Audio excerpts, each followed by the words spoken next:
Aula 8. Pronto, já iniciou a gravação. Vamos iniciar? Vamos fazer uma oração? Já que eu já fiz uma introdução, né, que eu falei um pouco do que eu pretendo fazer aí com vocês, tá? Então, a partir de amanhã, vocês podem começar a mandar mensagem para mim no particular e falando o horário que vocês podem, o dia que vocês podem conversar, tá ok? E aí eu falo se nesse dia e nesse horário eu consigo também, tá bom? Vamos fazer uma oração para a gente nós iniciarmos a nossa aula. Hoje nós temos aula com a Flávia, a esposa do pastor Samuel. Ela é psicóloga, depois ela pode falar um pouco a respeito da experiência dela toda na área. E ela vai tratar de um assunto que é um dos assuntos que eu mais gosto sobre liderança, que é sobre vulnerabilidade. Então, eu agradeço a tua presença, Flávia, que Deus te abençoe nessa manhã e que tenhamos uma aula rica de conhecimento aí a respeito de nós e de Deus. Tá? Vamos fazer uma oração? Senhor Deus, ó Pai, te louvamos por essa manhã, te agradecemos pela vida, ó Pai, que o Senhor nos concede, pela tua graça, ó Deus, por esse tempo bonito, ó Pai, que o Senhor nos dá nesta manhã. Ó Deus, pedimos a tua graça sobre a vida da Flávia e que possamos, ó Pai, sair daqui cheios do Senhor, ó Pai.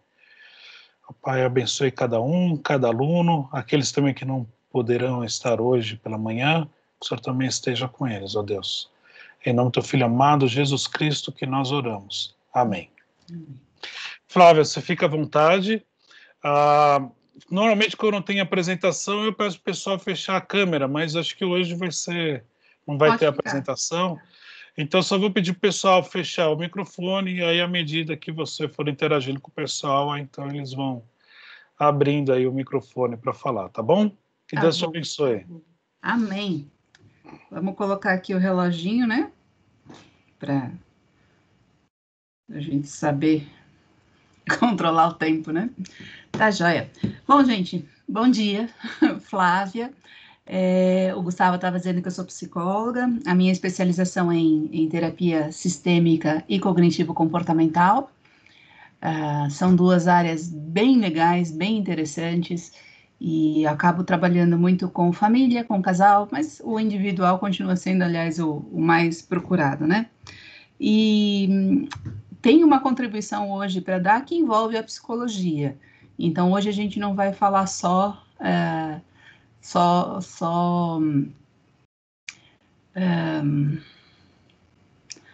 de Bíblia, vai. A gente vai falar também um pouquinho da contribuição da psicologia para isso. Mas vocês vão perceber que a minha visão da psicologia é uma visão de que não existe dissociação possível daquilo que eu creio. E então a Bíblia vai estar lá o tempo todo. A gente vive e encara a vida de uma forma integral, e então as coisas não têm separação possível. Aquilo que eu sou o tempo todo onde eu estiver. E então as pessoas que trabalham comigo no consultório acabam sabendo, né, quem eu sou, o que eu acredito, porque faz parte do repertório que eu tenho a oferecer às pessoas quando elas estão trabalhando comigo. E a gente vai, então, conversar sobre vulnerabilidade. É um tema muito legal, muito gostoso. Vocês viram o vídeo que o Gustavo mandou para vocês? Sim. Sim, vimos. Então, não preciso mais dar palestra, pronto. É um vídeo bem legal e que aborda a vulnerabilidade nesse contexto que eu quero falar.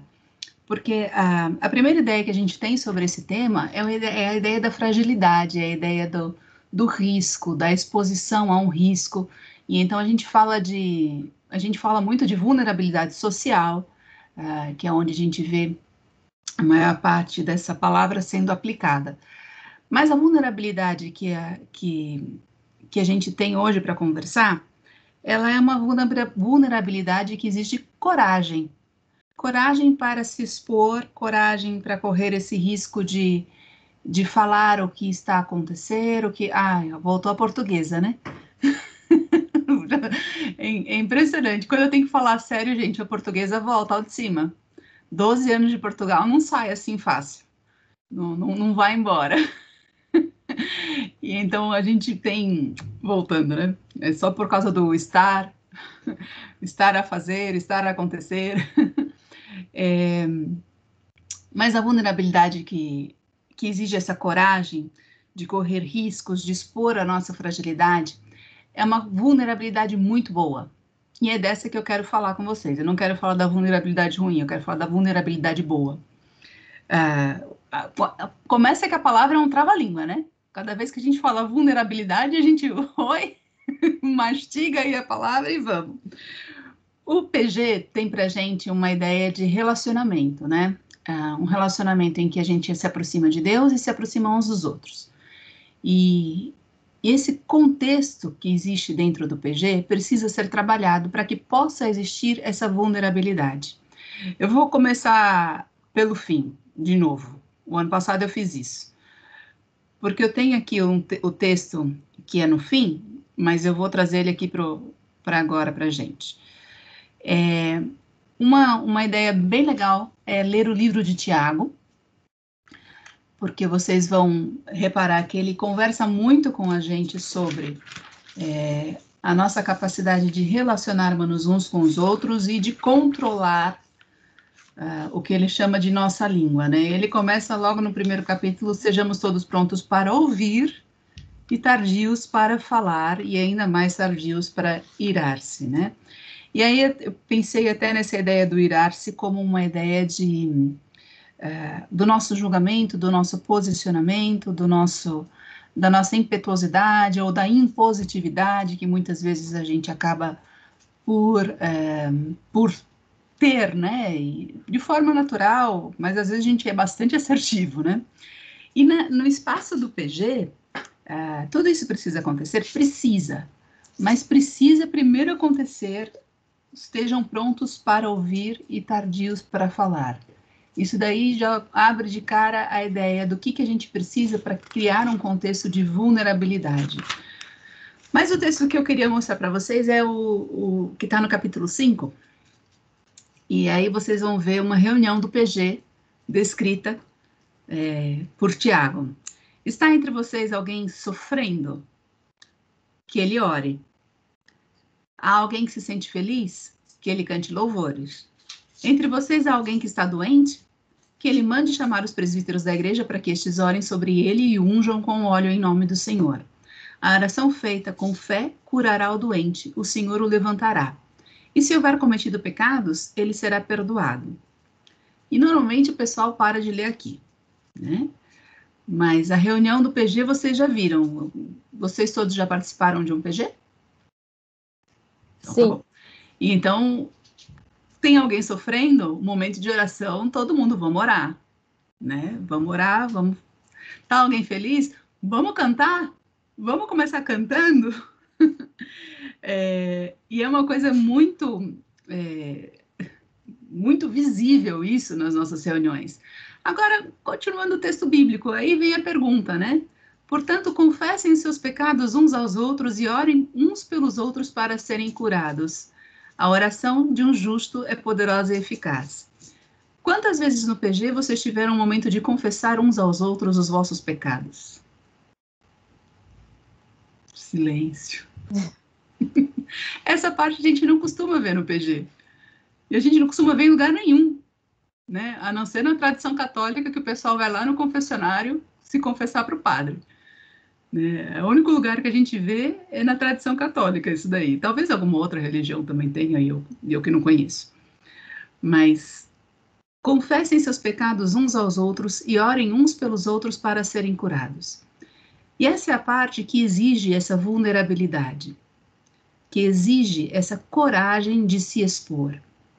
A gente, com muita facilidade, conta os nossos testemunhos, conta o que aconteceu, mas raramente a gente inclui nesses testemunhos a raiva que a gente sentiu, a tristeza, a mágoa, a inveja, a dor, Essa parte a gente não costuma falar.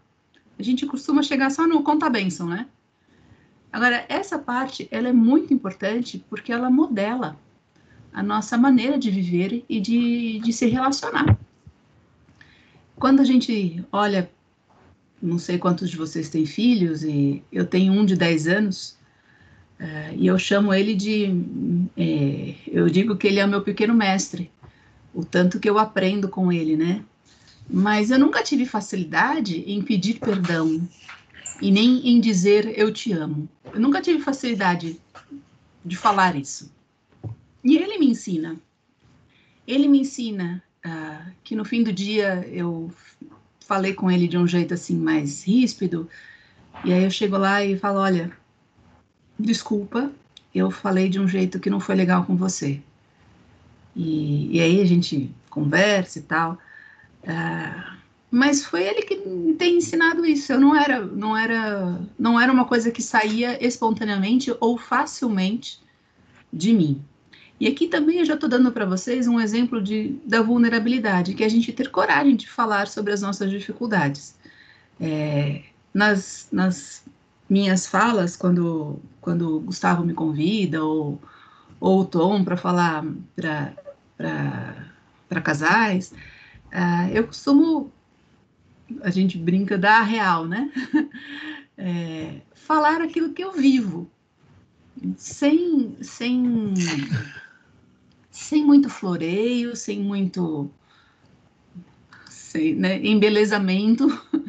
A coisa eu tenho dificuldade de pedir perdão, eu tenho dificuldade de reconhecer que agi errado, e meu filho tem sido assim uma escola sobre isso, me ensinando a me relacionar melhor. E isso traz, então, essa ideia de exposição, de correr riscos, pelo desejo de conexão. Quando a gente está num relacionamento, a gente deseja se conectar, a gente deseja pertencer, a gente deseja... Eu tenho uma lista aqui, peraí, deixa eu abrir aqui. A gente deseja se sentir seguro, se sentir útil, amado, reconhecido, tendo significado, importância. A gente tem... Quando a gente está num relacionamento, a gente procura essas coisas muito mais... Como é que põe o tela cheia? Para ver vocês. A gente procura muito mais essa necessidade de pertencer e de se conectar. Nossa igreja fala muito sobre acolhimento. E essa é uma das dificuldades que nós temos como seres humanos. O acolhimento não é natural para todo mundo. E o que isso quer dizer?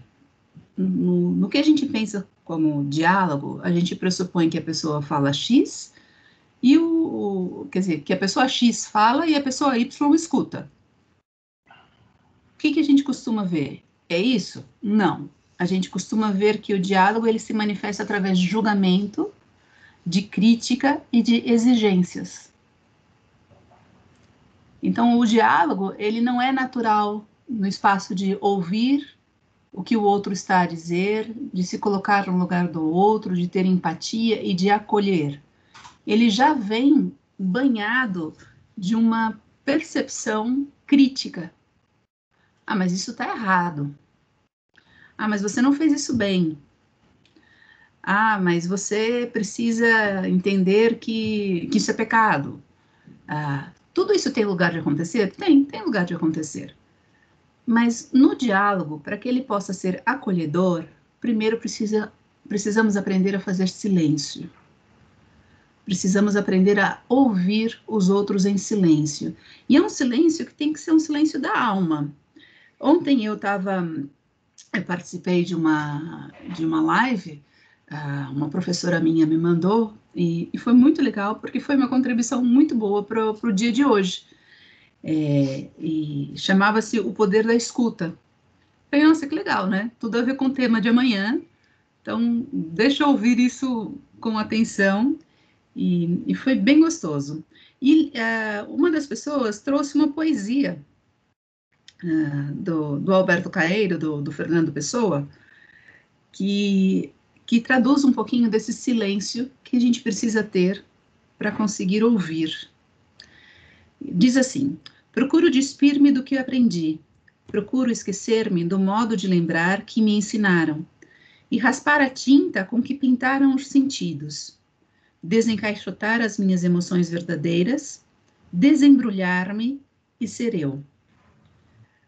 O silêncio que a gente precisa criar dentro da gente envolve silenciar o pensamento, o julgamento, todo o nosso conhecimento, ele precisa ter uma pausa. Ele precisa ser silenciado para que possamos ouvir de forma acolhedora.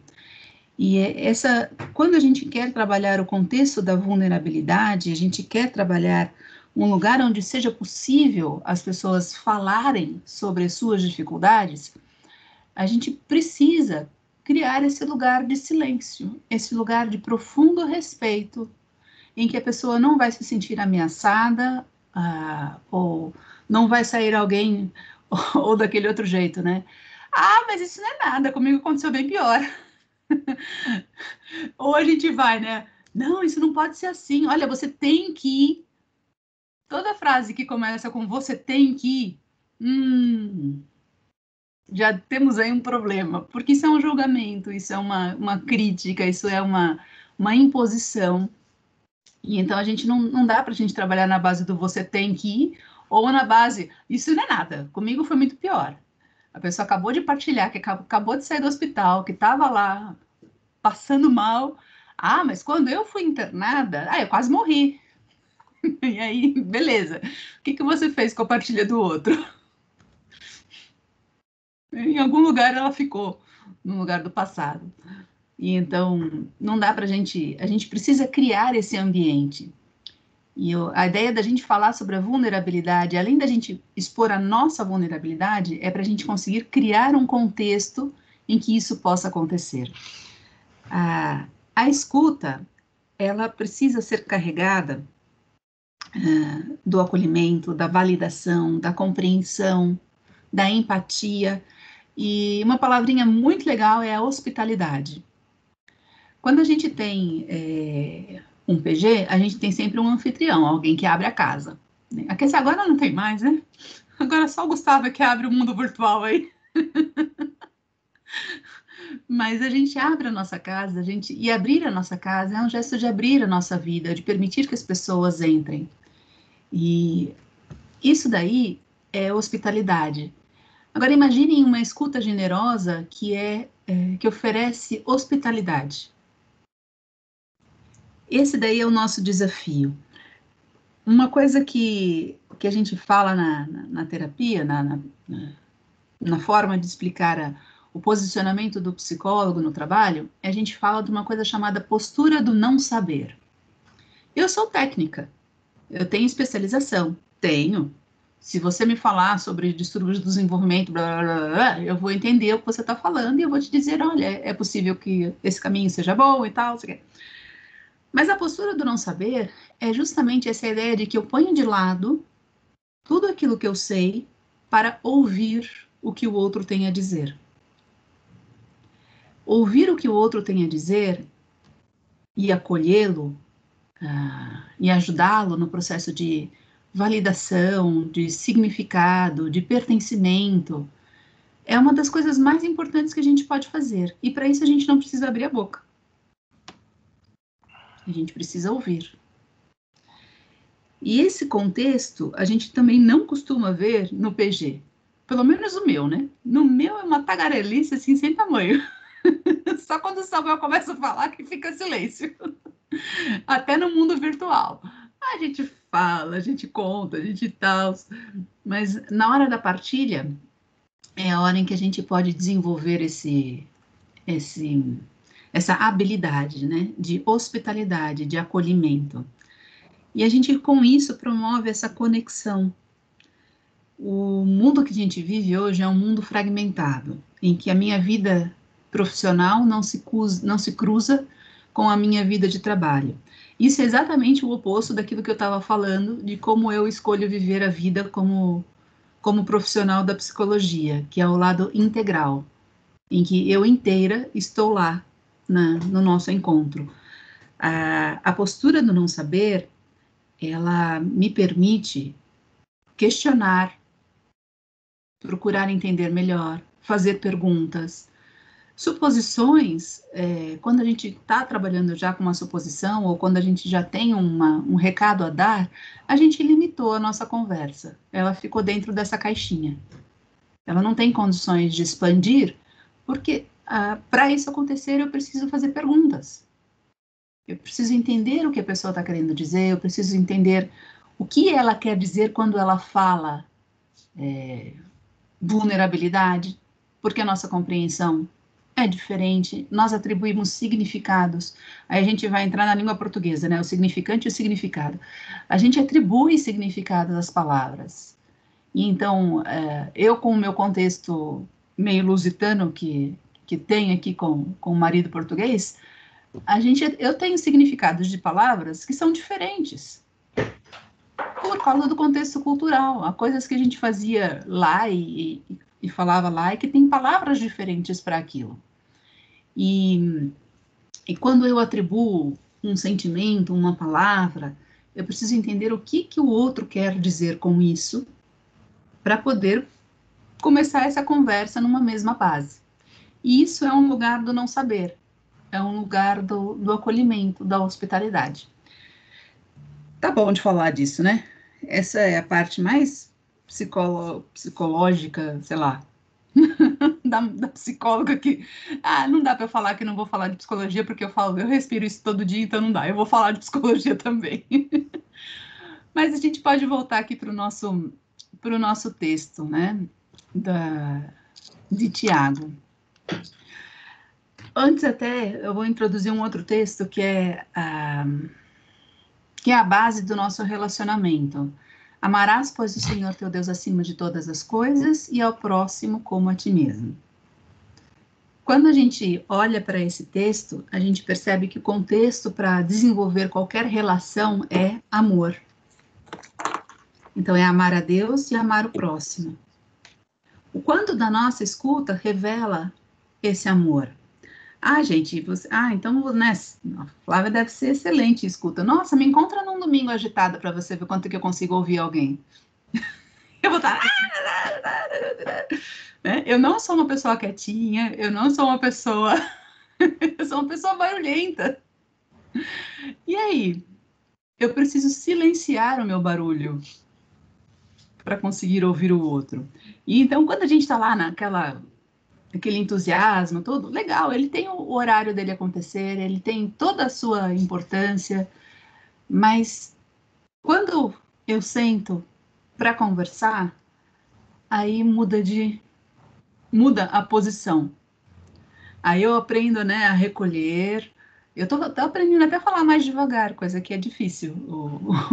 Eu sempre falo depressa. Tô aprendendo a falar mais devagar, tentando compreender o ritmo dos outros, tentando compreender que a minha fala é aquilo que eu conheço, mas que o outro não conhece. Então a gente precisa criar pontes nesse conhecimento. E a nossa escuta deve revelar então esse amor, que é o contexto para o desenvolvimento de qualquer relacionamento, é amor. Se eu não sei amar, e se eu não sei me amar, eu terei muita dificuldade em amar o próximo. Porque uma outra palavrinha que a gente usa na psicologia é a autorreferência. Nós somos pessoas autorreferentes. Tudo que a gente faz é permeado pela nossa experiência, pelo nosso olhar, pelo nosso conhecimento. E então, qualquer coisa que eu diga para vocês hoje está baseado em mim, é autorreferente.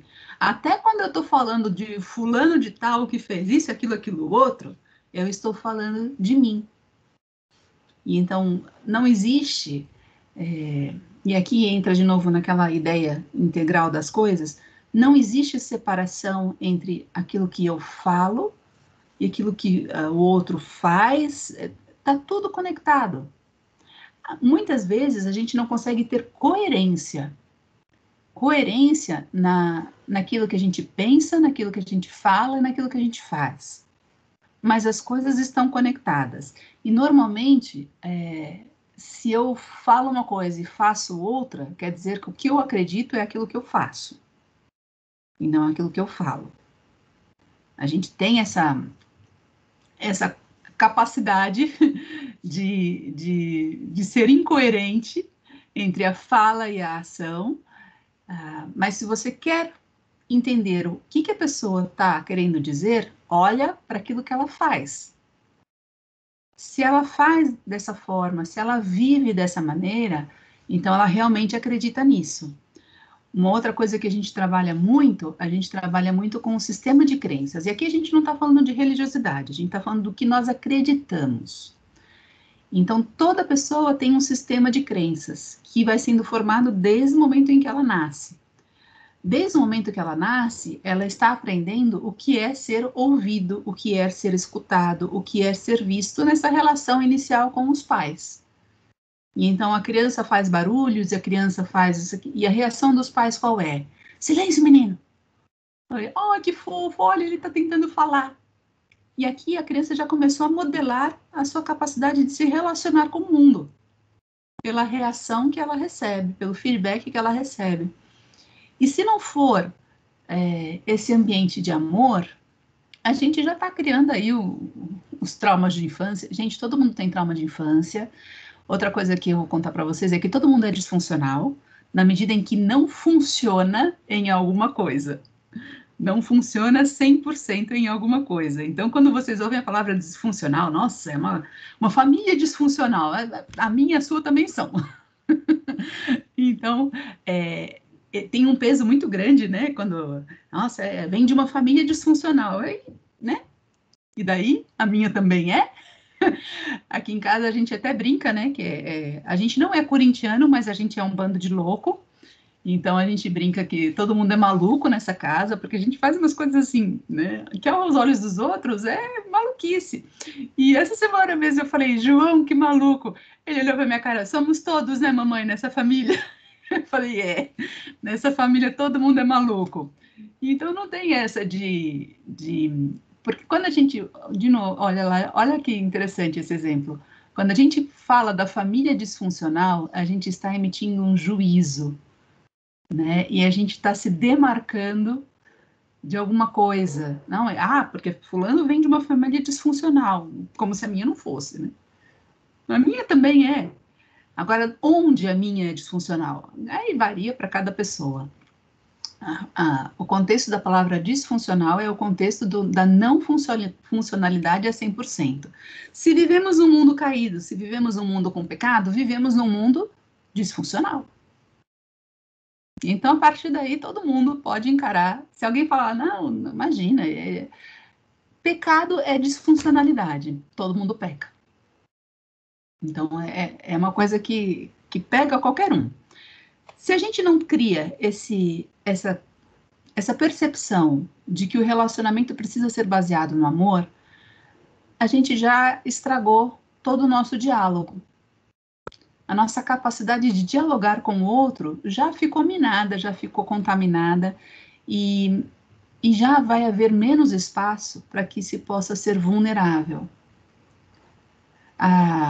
Felizmente, nós temos um pastor que de púlpito fala muito sobre as suas vulnerabilidades.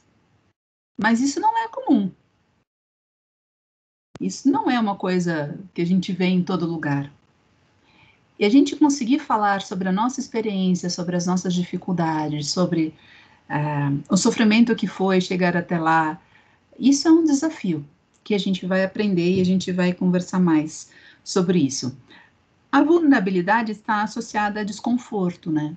Se eu me exponho, eu provoco um desconforto que nem sempre eu quero e às vezes é bem ruim. E a gente tem uma visão na sociedade que revelar uma fraqueza, admitir uma fraqueza, é como se nós estivéssemos a sofrer uma humilhação. Como se nos colocássemos como inferior ao outro. E nada mais longe de um relacionamento, de um conceito de relacionamento baseado no amor do que isso.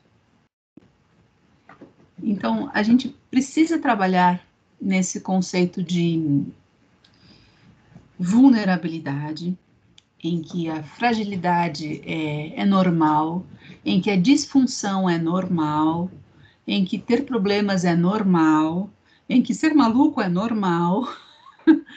A gente precisa inverter essa forma de julgar e avaliar a realidade ao nosso redor. A gente precisa entender, porque o complemento do que Tiago fala, né? Confessem uns aos outros os seus pecados e orem uns pelos outros para serem curados. O ambiente onde há cura é o ambiente onde pode se ser vulnerável, onde se pode falar o que está acontecendo, o que eu estou vivendo, a dificuldade que eu tenho, o meu pecado de estimação, que é aí que tem a possibilidade de ser curada. Se a gente for falar, por exemplo, de vícios, eu sou viciada em Coca-Cola zero, mas Coca-Cola, e eu brinco até que Coca-Cola zero é o meu nome do meio, né? Porque você sempre vai me ver tomando Coca-Cola zero. Aí essa semana falando com a minha médica, né, e eu tenho dificuldades para dormir, e tenho algumas insônias, e decorrentes do meu tratamento ainda de depressão, né? E ela brincou comigo, você tá tomando muito café? Eu falei, não, eu não tomo café. Ah, tá, Coca-Cola. Bom, aí, muita. Ela, então, Flávia, precisa dar uma maneirada nisso aí, porque isso interfere no seu sono. Imagina, eu já tô tão acostumada a tomar Coca-Cola que nem mexe comigo mais. Mas mexe. Agora, quantas vezes a gente tem coragem de admitir, eu sou viciada em Coca-Cola? Quantas vezes a gente usa essa palavra? Quantas vezes a gente tem coragem de admitir que a gente tem um transtorno de humor nesse momento, como é o meu caso, que eu estou em tratamento de depressão já há 2 anos. E é uma coisa que é muito curiosa, né, quando eu falo sobre ansiedade e depressão, quando me pedem para fazer palestras, e eu começo a perguntar, né, o que vocês consideram que é uma pessoa com depressão? E as pessoas vão dando aquelas características e tal, e eu olho assim, tá, e vocês diriam que eu tenho depressão? Nunca ninguém disse, imagina, você? Não, você não tá com depressão, você não tem depressão. Tenho há 2 anos que eu tô lidando com isso, desde 2018, já vai pro 3º, né? Porque a gente tá completando. 2018 foi um ano, 2019 foi outro, e 2020 é outro. Estamos no 3º ano aí de batalha com a depressão e com a ansiedade. Nossa, mas você não é psicóloga? Você não é mulher de pastor? Onde está a sua fé? Essa foi a primeira coisa que eu ouvi quando eu comentei na igreja com uma pessoa no fim do culto. Nossa, e como você tá? Falei, não tô bem não, eu tô com depressão. E a pessoa começou a me dar um sermão sobre a minha falta de fé, sobre a minha visão errada da vida, porque se eu acreditasse em Deus, eu não teria depressão. Eu olhei para a cara dele, eu respirei fundo, tá bom, obrigada. Deus te abençoe e boa semana. Exatamente o oposto daquilo que a gente precisa cultivar como um espaço de escuta acolhedora.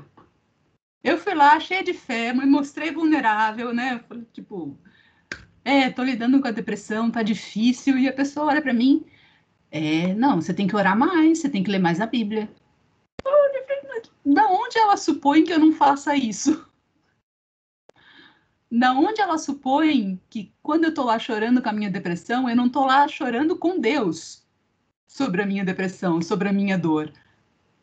Isso é uma suposição, é um julgamento, que é o oposto do que a gente precisa. E quantos de nós temos coragem de responder, ei, tudo bem? Temos coragem de responder, não está tudo bem. Eu me lembro de um dia que eu cheguei para o PG, e a gente conversou, não, PG não, foi um encontro qualquer, mas era com o pessoal do PG. E conversamos e tal, e na hora de ir embora, né, o marido, que a gente não conversou muito, eu conversei mais com a esposa e tal, poxa, e aí, como é que você tá? A gente acabou não conversando muito, né, mas você tá bem? Eu olhei pra cara dele, não tô. Ele ficou em choque, né? Percebeu o choque, eu falei, não, mas vai ficar. Mas vai ficar tudo bem. E depois, no sábado seguinte, a gente se encontrou e ele falou, eu passei a semana inteira pensando na maneira como você falou comigo no último encontro. Na maneira como você teve coragem de dizer que não tá tudo bem. Né? Isso a gente já no hall do elevador. Então, a gente precisa entender que a gente pastoreia pelo exemplo. Quer ver aqui o texto? Se a gente não dá o exemplo do que é ser vulnerável, do que é se expor, as outras pessoas também não vão fazer isso. Porque precisa de um modelo. E aqui a gente tem um outro texto que é o de 1 Pedro, no capítulo 5, os versículos de 2 a 11, que falam assim: pastoreiem o rebanho de Deus que está aos seus cuidados. Vocês, quando estão em um PG, vocês são pastores. Na casa de vocês, vocês são pastores. Pastores e pastoras. Né? Vamos brincar aqui com, com o título. Mas a função pastoral, ela pertence a todos nós. A função de cuidar pertence a todos nós, e não só aos nossos líderes pastores, né? Mas então, continuando, pastoreiem o rebanho de Deus que está aos seus cuidados. Olhem por ele não por obrigação, mas de livre vontade, como Deus quer. Não façam isso por ganância, mas com desejo de servir. Não hajam como dominadores dos que lhes foram confiados, mas como exemplos para o rebanho. O texto continua, mas eu vou parar aqui. Esse mesmo texto mostra para a gente a necessidade da criação desse contexto de cuidado, da postura do não saber, da postura de acolhimento, por quê? Não hajam como dominadores dos que lhes foram confiados, mas como exemplos para o rebanho. Quem vai proporcionar e criar esse ambiente em que é possível falar, é possível tratar, é possível chorar, é possível se abrir, somos nós. Quando estivermos a desempenhar o papel de líderes do PG ou não, como simples participantes. Na medida em que a gente interrompe o nosso barulho, a gente interrompe a nossa euforia e a gente para, então, para ouvir. Ok. Até aqui, tudo bem? Sim. Alguém tem alguma coisa que quer colocar, que quer falar? Eu queria fazer um comentário em relação a essa questão da vulnerabilidade, né? Porque eu estou vendo aqui, você está colocando uma série de, enfim, né, de conceitos interessantes, até os próprios vídeos, né? Porque eu, particularmente na minha experiência, né, eu acho que nós nascemos num ambiente em que essa palavra realmente denota uma fraqueza, né? Então, você acaba olhando para os seus pais, então você vê, por exemplo, no meu caso, né? Meu pai era para mim, né, uma imagem de uma pessoa bem-sucedida, né? E depois você vai para a escola, você vai para a universidade, eu estudei negócios, business, né? Então eu fui criada para ser uma pessoa de alta performance, né? Entre aspas.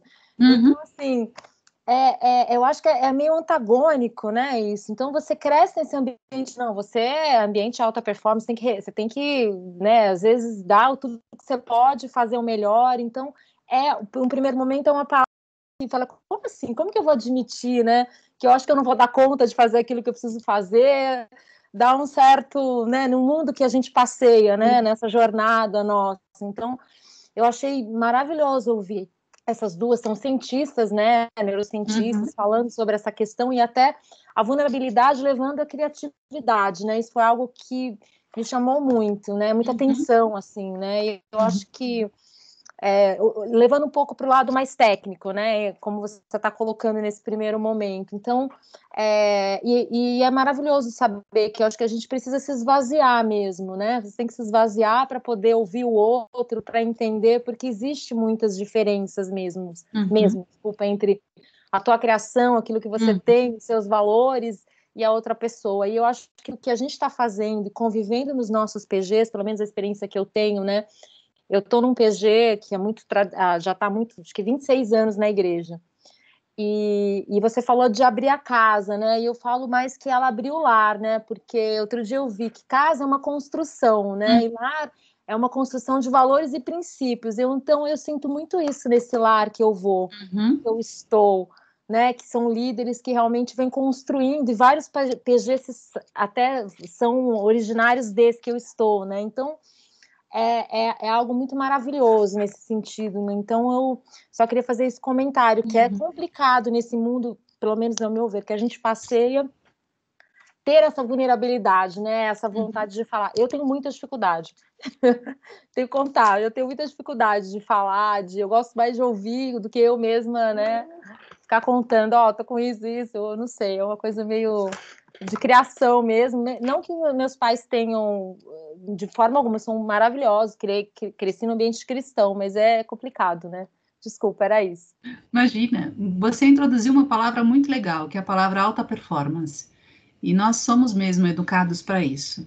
E aí a gente entra num lado tão doentio da nossa sociedade, em que a gente tem que dar aquilo que a gente não tem. A gente se esgota, e por isso a gente criou uma nova doença, né? A gente já tinha a depressão, mas a gente criou uma nova doença, que é o burnout, que é o esgotamento, que é você queimar toda a sua energia e não sobrar mais nada, né? E de novo, isso não é estranho para Deus. Se vocês acompanharem a história do profeta Elias, tem um momento que ele passa pelo esgotamento e ele chega, Deus, já deu, né? Posso morrer agora, já tá bom. Me leva. Ele chega nessa conversa, porque ele sofreu, estava lá nesse momento de perseguição, né? A sua vida em risco, a cabeça a prêmio, né? Quem o encontrasse era para matar, né? Que Jezabel o perseguia. Ele era o único profeta que tinha sobrado. E aí a gente fala, nossa, né? Um cara desses. Deus já deu, me leva. Me leva, já tá bom. Posso morrer agora. E isso mostra de novo pra gente que não importa a posição em que estejamos, essas questões emocionais de se sentir drenado, de se sentir esgotado e o cansaço extremo, todo mundo passa por isso. E no mundo da alta performance, muito mais, e aí a gente volta para a ideia do mundo fragmentado, né? Porque lá a gente tem que render e ninguém quer saber o que está rolando em casa. Esse problema é seu.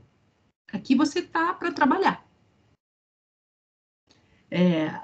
Graças a Deus, as empresas hoje têm até mudado um pouco, né? Criado uma visão mais tentam ser mais saudáveis, mas continuam a exigir mais o que devem dos seus funcionários, mas conversam um pouco sobre vida emocional, sobre saúde emocional. Então, a gente tem visto um movimento nas empresas em que se acolhe esse tema. Mas quando você está no seu trabalho, e você já deve ter tido um chefe que virou e falou isso para você, muito bem, seus problemas você deixa lá fora, e aqui vamos focar no trabalho. Acho que todos nós já tivemos um chefe que falou isso pra gente. Eu tive chefe por muito pouco tempo, desde que eu trabalhei no banco por 3 anos, no RH de um banco, e na época que eu estava na faculdade, e depois que eu saí da faculdade, a gente foi para o campo missionário, e depois eu sempre trabalhei só com consultório, né? Então eu tive muito pouco chefe na vida. Quer dizer, meu marido foi meu chefe e é meu chefe muitas vezes.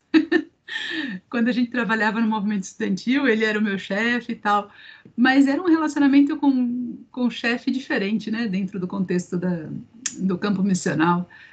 Mas os meus chefes, e eu me lembro da minha chefe falando em alto bom som, antes chore a mãe dele do que a minha. Era uma das frases que eu mais ouvia, e a gente trabalhava no RH, né, ou seja, num lugar que justamente deveria ter uma postura diferente, né, que é a ideia de cuidar das pessoas, recursos humanos, e não rolava. Então, o mundo cria essa ideia de alta performance, que a gente precisa render, e que se a gente não puder render no nível desejado, nós vamos ser mandados embora. E então, nós trabalhamos com medo, inúmeros são os pacientes que saem de férias e me falam que têm medo da volta ao trabalho. Se vão ter trabalho quando voltarem, ou se nas férias encontraram algum outro profissional que funcione melhor do que ele. Se a pessoa que substituiu nas férias, de repente rendeu melhor, e ele vai perder a posição. Nossa, quantos pacientes falam isso, relatam essa dor? E aí a gente está num mundo fragmentado, onde as coisas não se cruzam, onde as vidas não se cruzam, a vida profissional precisa ser levada, né? E é muito interessante, a gente chega em casa e a gente despe a vida profissional, né? Quando a gente começa a tirar a roupa de trabalho, a gente começa a tirar aquele peso daquela máscara em que nós fomos colocados, e muitas vezes temos muita dificuldade e muito medo de sair, de ousar fazer diferente, porque é o sustento da nossa família que está em causa, né? E ninguém quer perder o sustento. Mas, enfim, esse mundo fragmentado, ele precisa ser curado a partir da gente. A partir da gente que se interessa pelo outro. E nessas coisas eu tenho um exemplo muito rico e muito forte dentro de casa. A minha mãe é uma pessoa que eu falo que ela semeia flores por onde ela anda. Ela é uma pessoa relacional e genuinamente interessada pelos outros. Qualquer pessoa que ela converse, ela vai procurar saber como a pessoa está, como é que está a família, como é que está isso. Ela vai saber o nome do periquito e do papagaio e do cachorro da pessoa. Isso não importa quem for, né? Ela senta no ônibus com alguém e ela vai a viagem inteira conversando e vai saber a vida inteira da pessoa, vai aconselhá-la, vai ouvi-la. Aí é uma coisa que acredito que é mesmo dom, né? Deus deu esse dom para ela de cuidado.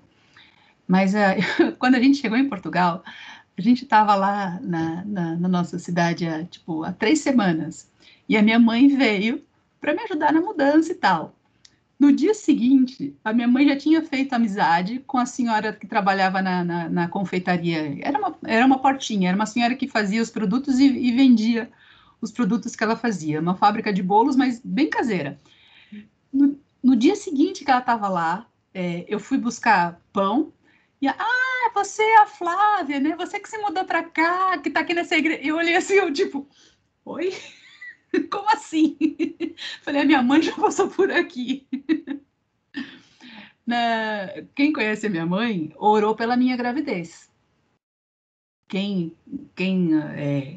Não sei quantos de vocês conhecem a minha mãe, mas a igreja inteira orava pela minha gravidez, porque foi uma gravidez de risco e tal. Eu até hoje conheço pessoas, puxa, eu orei tanto por você, orei tanto pelo seu filho, pela sua gravidez, e eu olho assim, uau. Por quê? Porque minha mãe é uma pessoa relacional. E ela se interessa em ouvir histórias e partilhar histórias. E é uma habilidade que não é comum, porque é diferente da fofoca. Não é contar para saber da vida alheia, para depois dizer, fulano tá. É interesse em cuidar. E uma das coisas que essa forma da minha mãe agir me ensinou, quando eu estava no campo missionário, e eu fui dirigir o coral da igreja, e o coral tinha pouquíssima qualidade, e eu falei, bom, vamos lá. A gente não está aqui pela qualidade, né? A gente está aqui pela adoração. Então, vamos começar a construir a qualidade. E tempos depois, a gente cantou no domingo na igreja, e o pastor, que era o antigo pastor da igreja, veio me perguntar, o que você fez com o coral? Eu olhei para a cara dele assim, como assim? Porque as pessoas estão cantando diferente. Aí eu lembrei da minha mãe na hora, né? Olha, a única coisa que eu fiz foi introduzir o tempo de oração no ensaio do coral e ouvir as pessoas. Porque depois que elas tinham feito o tempo de partilha, depois que elas tinham sido acolhidas e depois que nós tínhamos orado, a alegria delas em cantar, a alegria delas em em oferecer o seu louvor, era diferente. Então eu fiquei trabalhando a técnica e trabalhei um pouco, sim, claro, mas o resultado veio da onde? Né? Aquele crescimento veio da onde? Veio da técnica? Não, veio do relacionamento. E essa foi uma lição que a minha mãe me ensinou e eu vou levar para o resto da vida comigo, que o relacionamento que a gente tem com as pessoas, e até hoje eu brincava que meus pais me educaram para ser mulher de pastor, porque éramos os primeiros a chegar e os últimos a sair. Sempre foi assim na minha vida inteira. A gente chegava cedo na igreja e a minha mãe, o enrosco do rio, que vai parando em todo lugar, né? Em todo lugar ela para, de fila em fila.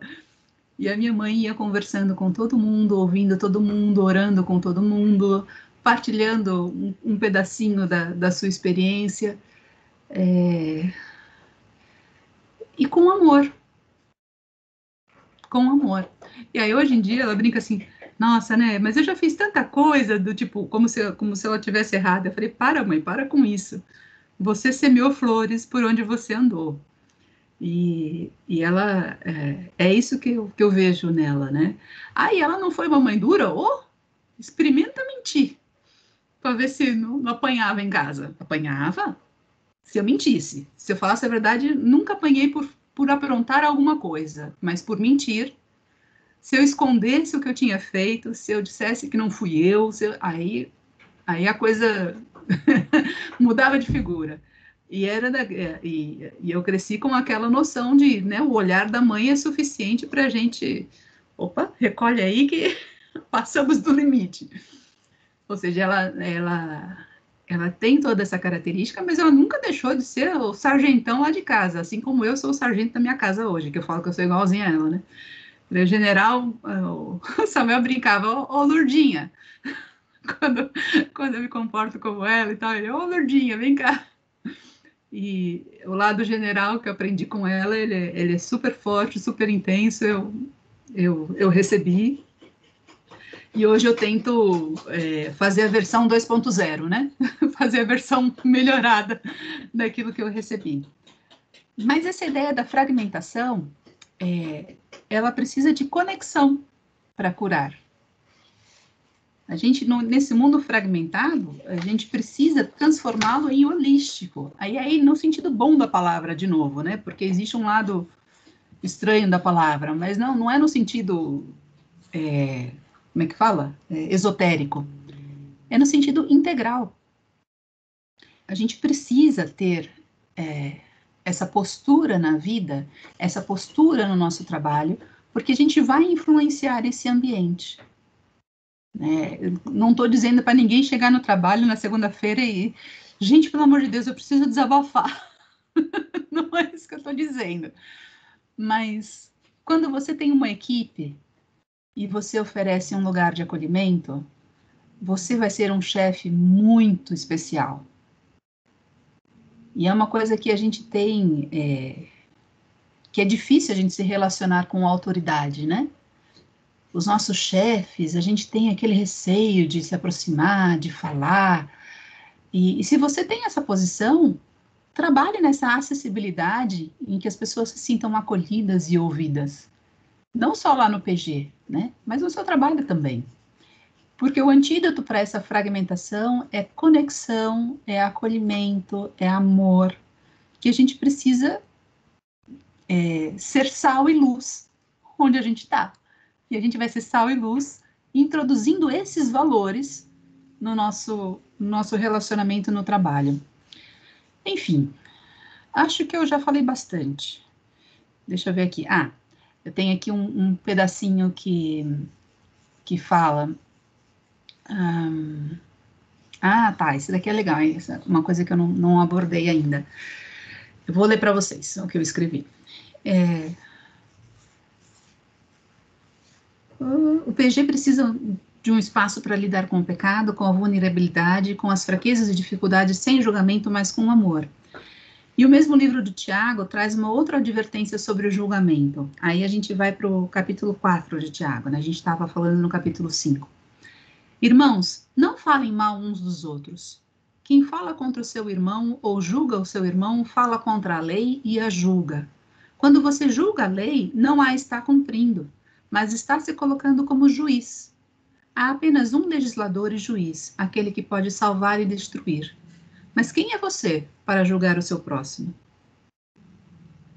Então, o livro de Tiago, vão ser vários conselhos fortíssimos na maneira como a gente consegue entender a nossa postura ao se relacionar com o outro, no controle da nossa crítica, no controle da nossa língua, que é a forma como ele fala, né? Que ele tem um capítulo, é um capítulo mesmo, capítulo 3, o domínio sobre a língua. Ele começa falando, meus irmãos, não sejam muitos de vocês mestres, pois vocês sabem que nós, os que ensinamos, seremos julgados com maior rigor. Todos tropeçamos de muitas maneiras. Se alguém não tropeça no falar, tal homem é perfeito. E aqui é super legal a introdução da palavra perfeito, né? Porque a perfeição de nós mesmos, ela não existe. Porque perfeito é aquele que cumpre a lei. E a única pessoa capaz de cumprir a lei, Jesus.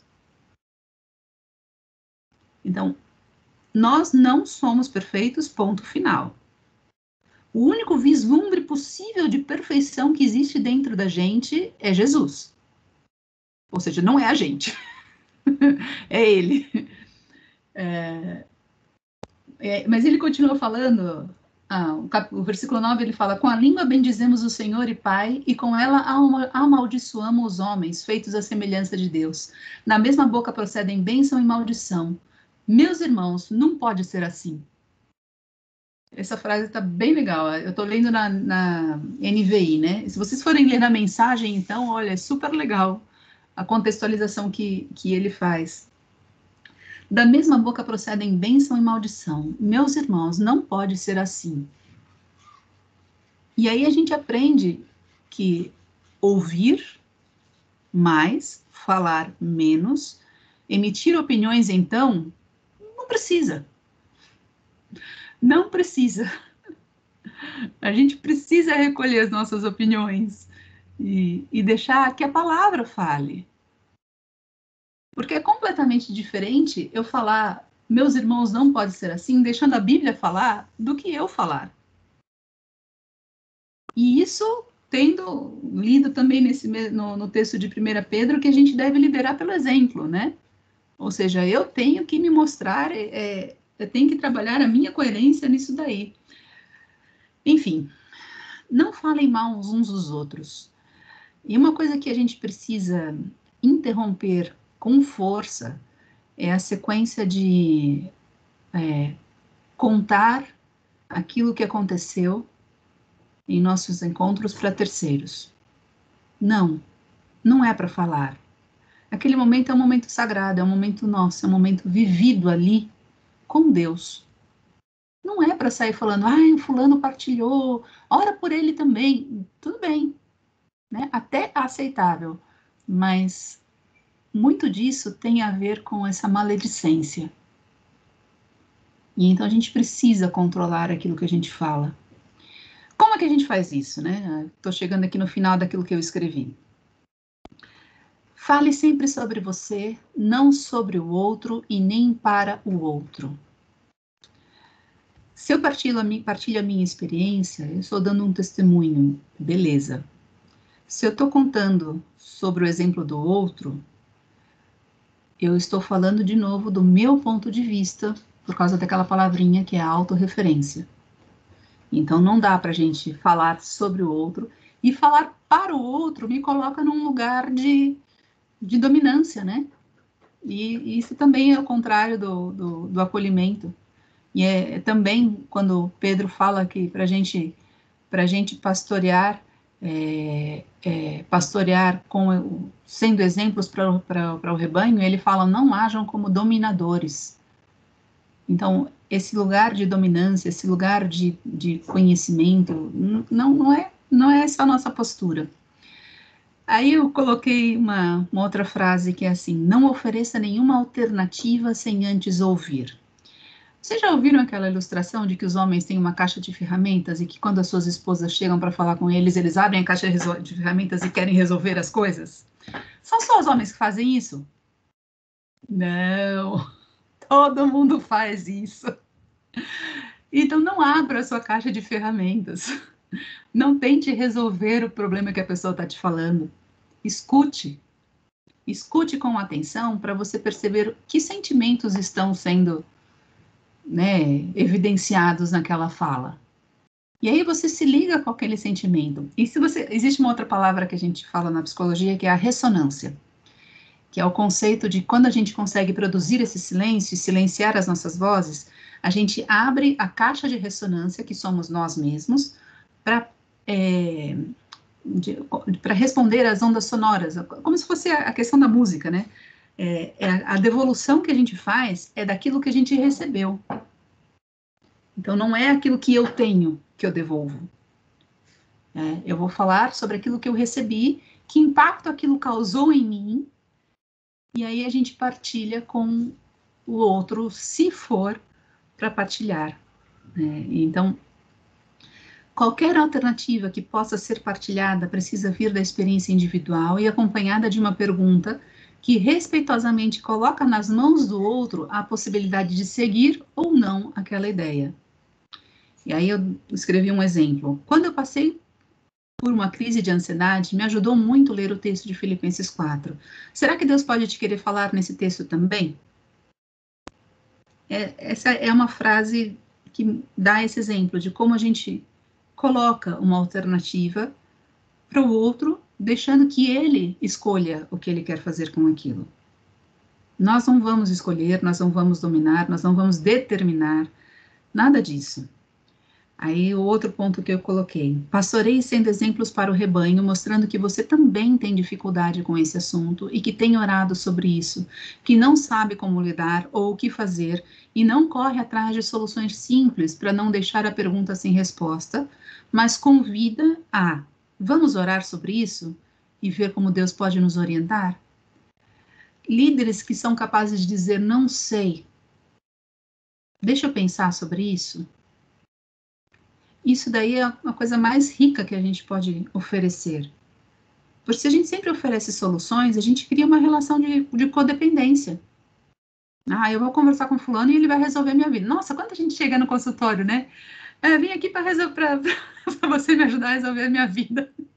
Ou para você resolver a minha vida. Eu, né? Pode dar meia volta. Eu não resolvo nada. Eu não tenho esse poder, eu não tenho essa capacidade de resolver nada para ninguém.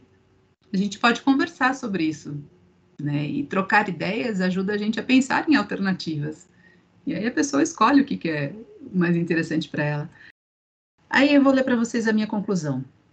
Eu mandei pro Gustavo, e depois ele passa para vocês, um texto do Rubem Alves, que é chamado Escutatória. E ele vai falar de uma forma muito bem humorada isso que a gente estava conversando aqui. Fica um resumo bem legal para a gente usar. Vou ler a minha conclusão. A vulnerabilidade que falamos hoje no contexto de PG significa a disposição de se expor, de correr riscos, de fazer coisas sem garantia, de tirar as máscaras e abrir-se para se expressar de uma forma autêntica e franca, coerente e corajosa, numa coragem que revela graça consigo mesmo e com os outros, sendo gentil com seus próprios erros, compreendendo que não somos perfeitos nem santos, mas buscamos a santidade e a coerência que será o mais perto que chegaremos de uma perfeição, pois nunca seremos capazes de cumprir toda a lei. A vulnerabilidade é o meio para a conexão e pertencimento. Permite que partilhemos em um ambiente seguro sem medo de sermos rejeitados ou envergonhados. É um meio para expressarmos compaixão e graça. E quem apresenta esse modelo é você, usando o princípio de Tiago 5,16, confessando uns aos outros, orando uns pelos outros para serem curados de todo esquema de crenças, aí eu falo de crenças disfuncionais, que influenciam a tua cosmovisão, teus pensamentos, sentimentos e comportamentos. E a maneira como o Tiago termina o texto é muito legal, porque ele conclui esse pedacinho, né, do confessar os pecados uns aos outros, dizendo: a oração de um justo é poderosa e eficaz. PG é um lugar para partilharmos as nossas histórias de vidas que estão inseridas numa metanarrativa. Fazemos parte de algo maior que Deus está fazendo no reino através de mim e de você. Isso foi o que eu escrevi para a nossa conclusão. E na conclusão eu introduzi a palavra meio, né? A vulnerabilidade, nesse sentido, ela não é um fim. Ela não é o nosso objetivo, sermos vulneráveis. Ela é um meio para nos aproximarmos mais da palavra, mais de Deus, mais uns dos outros. E aí agora, para a gente terminar, né, eu queria que vocês falassem a conclusão que vocês têm depois dessa palestra, porque não deu para ser conversa, né? Eu não abri muito para conversa, então não foi uma conversa, mas o que ressoa em vocês, o que fica em vocês como resultado dessa proposta, né, de sermos um lugar onde é possível estabelecer esse diálogo, essa escuta e há espaço para o silêncio e para a vulnerabilidade. O que isso para vocês significa hoje, agora, nesse momento? Como é que vocês encarariam o PG de vocês, se vocês tivessem PG hoje no fim do dia? Né, que impacto isso teria sobre vocês? Que conclusão é que vocês tiram nesse processo? Eu posso iniciar falando aqui? Pode. Deixa eu só tirar o áudio do outro fone que acho que está com eco. Deixa eu só ver aqui. Ok. Eu gostaria de falar a respeito de um texto que me traz... Está com eco ainda, pastor. Está com eco? Tá. Deixa eu só desligar isso daqui, então. O eco foi embora, né? Sim, Foi. Beleza, ótimo. E agora eu fiquei sem áudio aqui, o retorno de vocês. Normalmente, cara, vocês estão me escutando? Estamos. Sim. Escutando? Sim. Eu não estou escutando vocês por enquanto, então...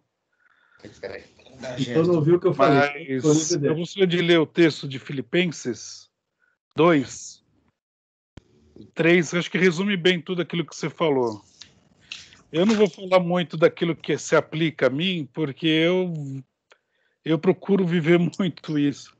Eu cheguei na igreja em 2017, na minha primeira reunião com líderes, eu falei para os líderes que eu não sabia o que eu ia fazer. Ótimo. Então, e eu falei que é buscar diante de Deus a direção dele daquilo que ele queria para esse ministério de pequenos grupos. Mas o texto de Filipenses, acho que ele resume bastante tudo aquilo que a Flávia colocou e acrescenta com os outros textos e com tudo que ela disse, né? E Filipenses 2, e a partir do verso 3, diz assim: não sejam egoístas, nem tentem impressionar ninguém. Sejam humildes e considerem os outros mais importantes que vocês. Não procurem apenas os próprios interesses, mas preocupem-se também com os interesses alheios. E olha só o exemplo que ele dá aqui. Tenham a mesma atitude demonstrada por Cristo Jesus. E isso me lembra o que a Flávia falou a respeito da gente se esvaziar do nosso conhecimento, né? E diz assim, embora Jesus, né, sendo Deus, não considerou que ser igual a Deus fosse algo a que devesse se apegar. Em vez disso, esvaziou a si mesmo, assumiu a posição de escravo, ou seja, ele experimentou as mesmas experiências que nós experimentamos. Ele experimentou as mesmas fraquezas que todos nós também temos no nosso dia a dia. Nasceu como ser humano, quando veio em forma humana, humilhou-se e foi obediente até a morte e morte de cruz. E é isso que eu gostaria de deixar aqui. Acho que algo que me impactou bastante de tudo aquilo que a Flávia falou. Acho que a próxima pessoa que levantou a mão aqui é a Cássia. Então, acho que se a Cássia quiser falar, aí o pessoal vai levantando a mão e a gente vai orientando aqui, tanto eu como o Fábio. A gente vai orientando as pessoas que querem comentar algo. Eu vou arrumar meu áudio agora para poder ter o retorno de vocês, que eu estou sem retorno. Oi, Flávia, bom dia. Eu vou chamar de Flávia, eu não vou te chamar de senhora porque você é muito nova. Por favor. Muito jovem. Mas eu na verdade, tenho uma dúvida. Qual seria, por exemplo, a dica ou melhor, por exemplo, a gente, bateu muito em mim essa questão do ser ouvinte, né? De se esvaziar de tudo que tem, né? Do que nós temos para não tangear quando alguém vem, né, falar a você, né, expor alguma coisa. Então, assim, eu queria, assim, uma dica ou um momento certo de quando falar, ou como, porque, assim, eu acho que quando são situações, por exemplo, você está discutindo, um carnívoro e um vegano, é fácil você ouvir e, né, e manter. Agora, quando você vê assuntos assim, ou situações, ou quando alguém chega com um desabafo para você, e a gente que tem esse compromisso, não sei, isso acontece muito comigo, a gente tem esse compromisso com a palavra não digo levar o ensinamento, porque não somos nós, né? É Deus que usa quando ele tem que usar. Mas, por exemplo, você vê uma pessoa ali, por exemplo, presa por uma falta de perdão, com ressentimento, e com raiva, e com ódio, e aí, de repente, você ouve o desabafo de uma pessoa com um problema assim, aí é difícil, muitas vezes, você se abster de um comentário assim, não, mas você precisa perdoar, eu não sei se você está entendendo onde eu quero chegar. E aí, aproveitando até do exemplo que você deu, por exemplo, o que aconteceu, né, com a sua própria experiência com você na igreja, né, que a pessoa chegou e falou, né, dessa questão da depressão, que para, né, ter fé e tudo mais, né, e por exemplo, eu sei que o que mantém a gente de pé é a força que Deus nos dá, né, e com certeza você é uma pessoa que se apoia na palavra, que crê, né, força para superar esse problema, né, é Deus que vai te dar para né, passar por isso, né, como tem passado. E uma pessoa, por exemplo, que não está, porque eu tenho uma pessoa, eu comentei até com o pastor Samuel na semana passada, tem uma pessoa da família do meu marido que passa já há mais de 20 anos com problema de depressão, e eu entendo que isso é um problema muito sério, né, de distúrbio, né, fisiológico, psicológico, eu não sei detalhes disso, e recentemente essa pessoa veio desabafar comigo, e é muito, você se sente assim, na necessidade de fazer uma coisa, mas não é você que vai fazer isso, então ao ouvir, mas eu sei que essa pessoa passa por um trauma de infância muito grande, e não perdoa o pai, e isso a machuca, e ela tem um ódio, uma raiva muito grande. E eu não sei se eu fui muito feliz na minha fala, porque quando a senhora falou isso, eu me lembrei, e eu falei, não sei se eu fui muito feliz, mas eu comentei com ela, eu falei assim, olha, eu acho que você tem que continuar com seus tratamentos, fazer tudo que o médico te diz, porque isso realmente é um distúrbio, um problema, mas eu também acho que você precisa perdoar o seu pai, porque talvez você suporte isso de uma forma mais leve. É uma coisa a menos, é um peso a menos que vai ter. Então, enfim, eu tenho essa dúvida, assim, então, como fazer? É uma dica, assim, de como fazer, de que modo fazer, quando se trata quando chega algo para você, que você precisa embutir a palavra ali, sabe? Essa responsabilidade que a gente tem. Então, eu tenho essa dificuldade eu não sei.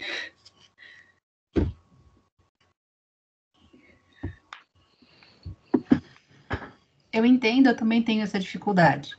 É um anseio. A diferença é que eu fui treinada para lidar com ela, numa lição que continua sendo um desafio até hoje, que é faça perguntas. E então, se a gente não quer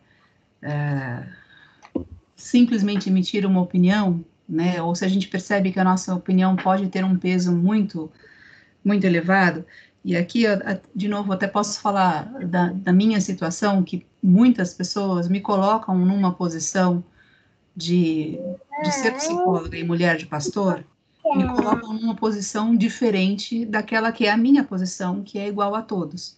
E eu percebo que muitas vezes me colocam nesse lugar como se fosse o oráculo que vai falar, né? Então, ela vai falar. E, gente, pelo amor de Deus, me tira desse lugar, né? Esse lugar não me pertence. Mas nisso me obrigou a prestar muito mais atenção na forma como eu falo, para não, para justamente não ser uma sentença, não ser E mesmo que eu esteja falando sobre um conceito profundamente bíblico, sobre uma resposta bíblica, a maneira que eu encontrei para trabalhar com essa questão que você colocou foi através de perguntas. E então, o que você poderia dizer para esse seu familiar, né? O que significa para você perdoar? Seria possível perdoar o seu pai? Né? O que precisaria acontecer para você conseguir perdoar? E se isso não acontecesse? Se não houvesse nenhuma iniciativa do seu pai de arrependimento, o que você considera como... Será que o perdão poderia ser uma alternativa para te fazer se sentir melhor, mais livre? Você falou as mesmas coisas, mas você deu ao outro a responsabilidade e o domínio sobre a sua reação. Então, você não disse ao outro o que ele tem que fazer. Você sugeriu um caminho para ele, que ele escolhe andar ou não. E você promove a mesma reflexão que você quis promover. Eu acho que você precisa perdoar o seu pai. Você promove a mesma reflexão através de perguntas, sem nenhuma imposição. É fácil fazer isso? Não é. Não é nada fácil fazer isso. Sou psicóloga há 20 anos e continuo sofrendo com isso até hoje. Não é natural em nós, né? Quer dizer, tem pessoas que têm o dom, mas essa seria a minha dica. Transforme em perguntas. E transformar em perguntas é treino. É treino. É treino de se colocar nessa posição de não saber, nessa posição de escuta e de deixar que o outro faça o processo que é dele, né? E aí você pode complementar a essas perguntas, né? Como é que é possível a gente fazer isso juntos? Como é que eu posso te ajudar nessa caminhada? Que passos são necessários para a gente chegar lá e que você se sinta mais leve, mais livre? Que passos a gente pode dar nessa direção, né? E como é que eu posso orar e caminhar com você? Quando você transforma tudo isso em perguntas, você tirou todo o peso do julgamento, você tirou todo o peso da crítica, da postura de uma exigência do você tem que, você tirou. Porque você deu à pessoa a reflexão e a capacidade de fazer escolha por si mesma. É um super desafio esse, mas é super desafio mesmo. Aqui em casa pergunta pro meu filho se eu sei fazer isso direito. Pergunta pro meu filho. Ele vai te responder.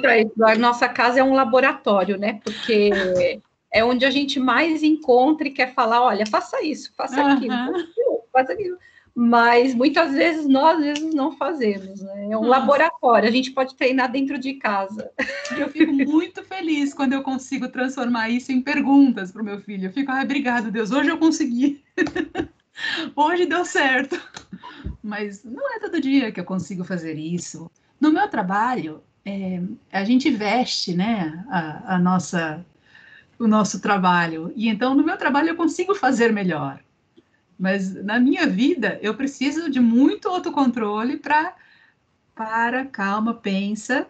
E aí esse silêncio ajuda você essa pausa antes de você responder, antes de você falar aquilo que você pensou, te ajuda a transformar isso em perguntas, a transformar isso numa conversa aberta, né? A gente tem na psicologia inúmeros textos sobre questionamento, questionamento aberto. Então, faça perguntas abertas e não perguntas que terminam em sim ou não, ou tem que, é isso. Faça perguntas abertas que desenvolvam a reflexão, que desenvolvam o diálogo. Existe um outro sistema que é o questionamento socrático, que a gente, se vocês procurarem, pesquisarem na internet, vocês vão encontrar os artigos sobre a terapia cognitiva, e ela trabalha com esse modelo do questionamento socrático. Então, é você fazendo perguntas que a pessoa vai desenvolvendo e vai fazendo a reflexão por si mesma. É um desafio enorme, mas super encorajo como um caminho, uma dica aí para trabalhar com essa questão. Ok, muito obrigado, Flávia. Muito obrigado mesmo. Deus abençoe. Amém. É interessante que com as perguntas a pessoa, ela acaba, quando ela responde, aquilo se torna dela, né? Uhum. E aí ela vai começar a viver aquilo, porque aquilo é dela, né? Não é algo que veio imposto, né? Então, isso aí é bem interessante. Alguém mais gostaria de comentar algo? Fazer alguma pergunta? Ivan, não? Bom, se não tem ninguém, faço eu, então. Vai lá, Yara. Eu já fiz, eu sou a tagarela, viu, Flávia, do grupo aqui. Eu também. Eu também sou, tô quietinha hoje. Mas o que eu queria explorar com você agora, que eu achei maravilhoso, é essa questão da conexão. Uhum. Porque nós, seres humanos, né, ainda mais as tagarelas, né, nós nascemos para nos conectar. É uma coisa impressionante, e isso por incrível que pareça, eu estou fazendo, olha gente, como essas coisas vão se conectando mesmo, né? Eu estou fazendo um curso de estratégias de marketing digital, e tudo isso é um mundo digital interconectado, porque as pessoas querem realmente se conectar. E o que eu achei interessante é essa questão do mundo fragmentado que você está colocando, que a gente vive, né? Nós somos seres integrais, né? Porque não dá para dissociar a sua área profissional, a Flávia profissional, da Flávia mãe, né? Por exemplo, né? Casa. E essa questão da conexão. Como que... Será que você pode voltar só nesse ponto? Não sei se eu peguei bem, acho que talvez seja interessante para o grupo, né? Deixa eu só olhar aqui.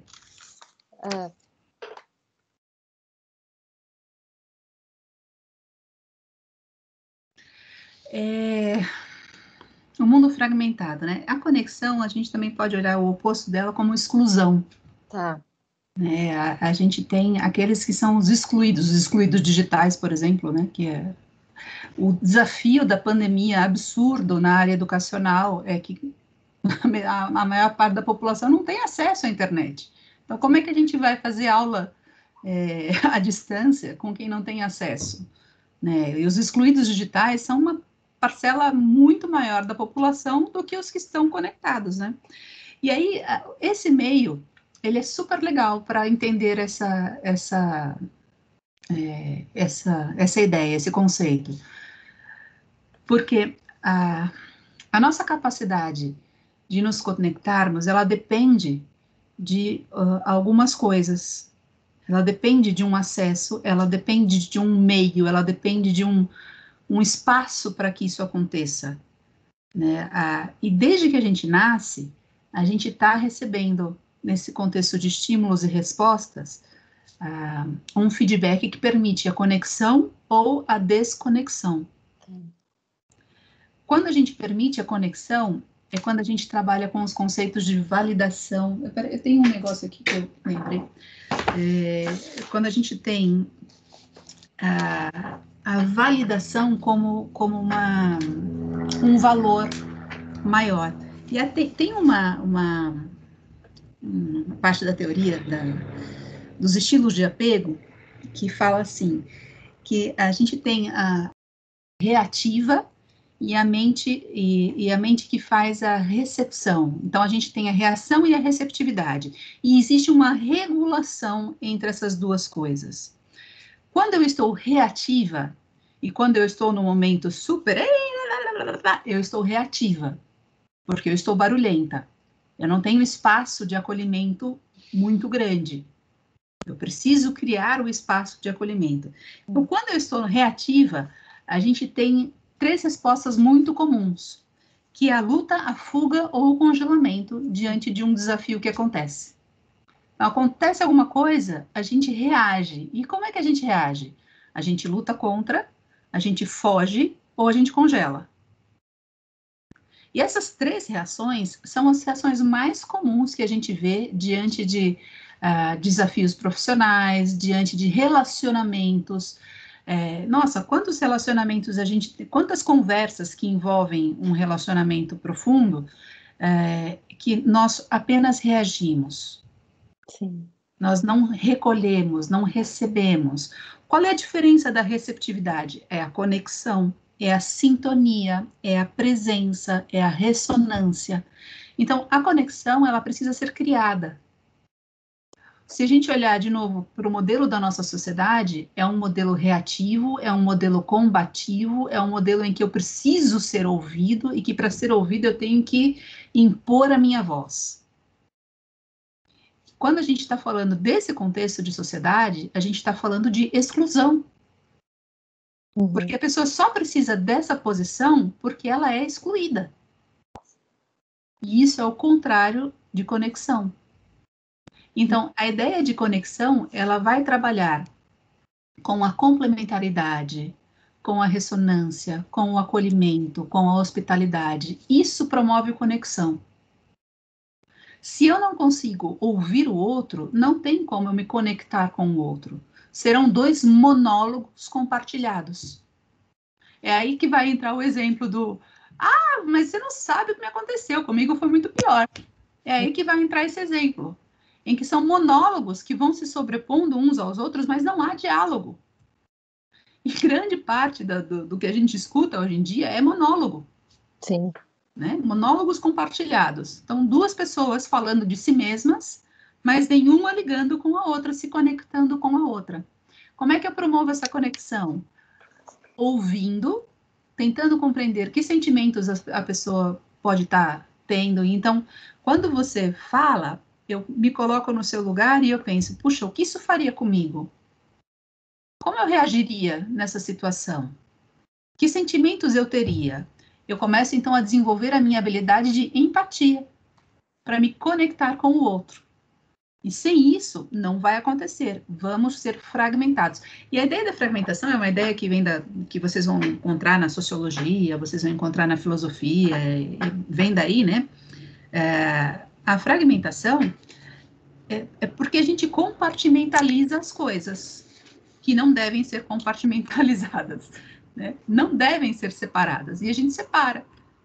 Então, a minha vida espiritual e a minha vida profissional. Nossa, tem 2 coisas que não devem ser separadas, são isso. A vida espiritual não tem que ser separada de nada. Tem que estar presente em tudo.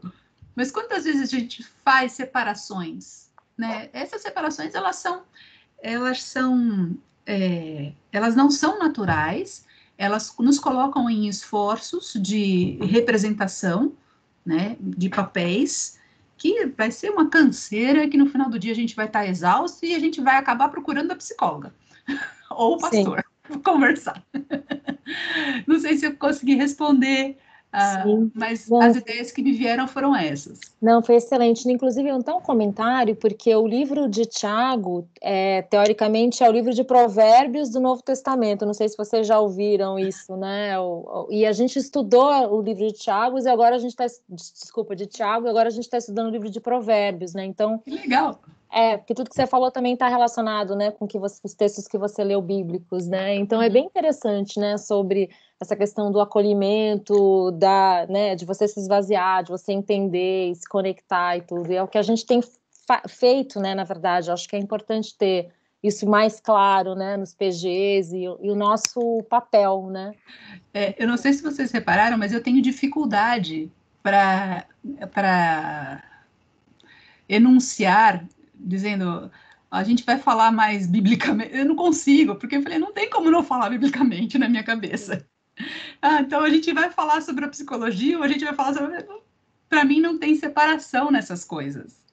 Mas eu tenho, enquanto eu estava falando, não sei se vocês perceberam essa minha dificuldade de nomear isso, porque para mim são coisas que não devem ser separadas.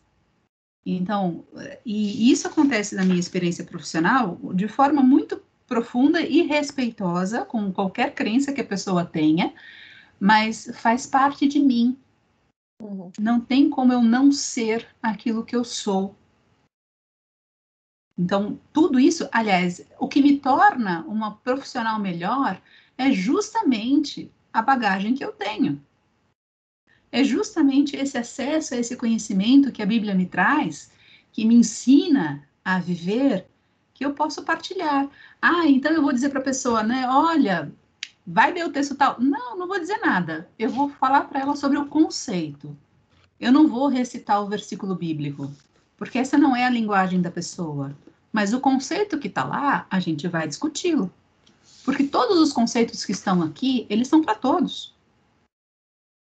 Agora, se eu falar que... Se eu disser à pessoa, guarda o teu coração porque dele procede as fontes da vida, ela vai entender alguma coisa? Não.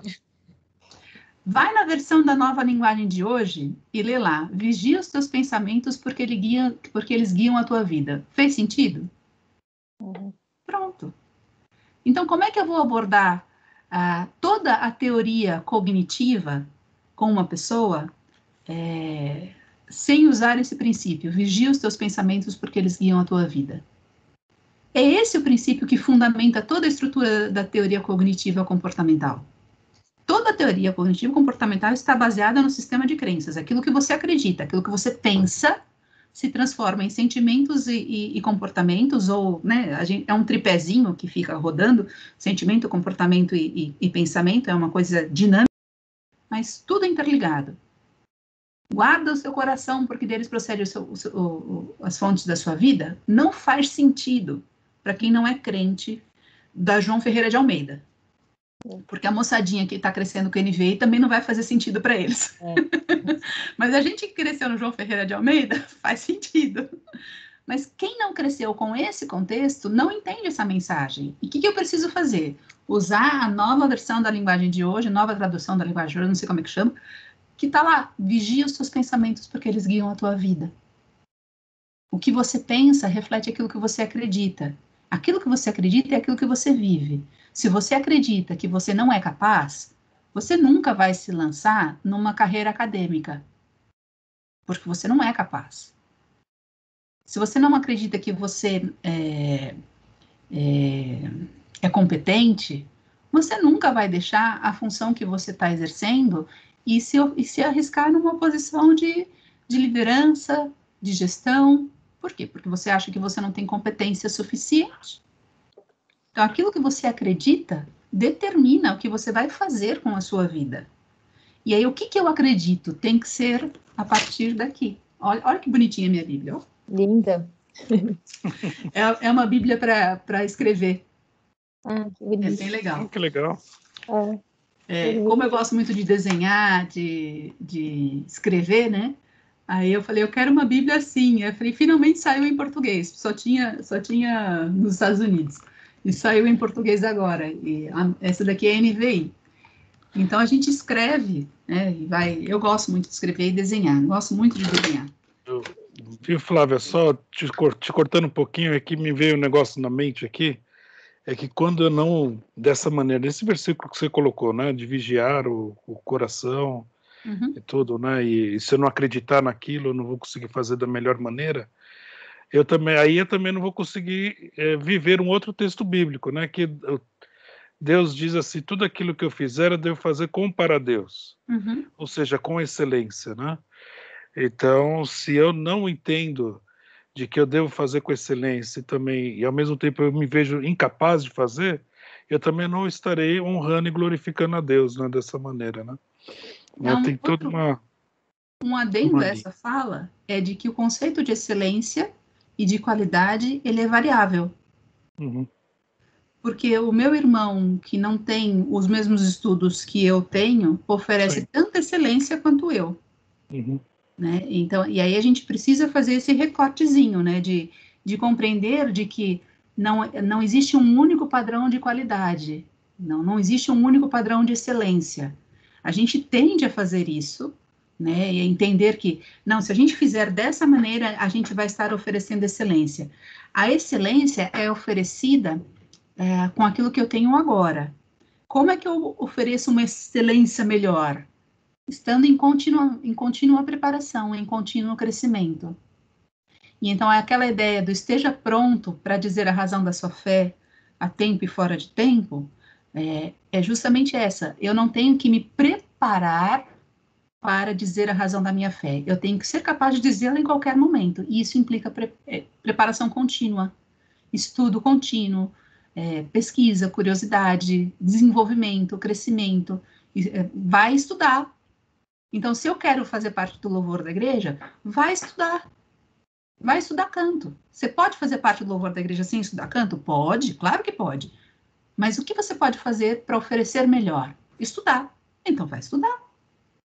Né? Então, essa é a ideia que também a gente precisa colocar para não haver nenhuma separação, nenhuma segregação do que é bom e do que é ruim, porque a gente oferece o que a gente tem de melhor. E a gente oferece naquela condição e naquele conhecimento que a gente tem naquele momento. É possível melhorar? Sempre é possível melhorar. A gente continua estudando para isso. Né? Vamos lá, a Janaína. Isso.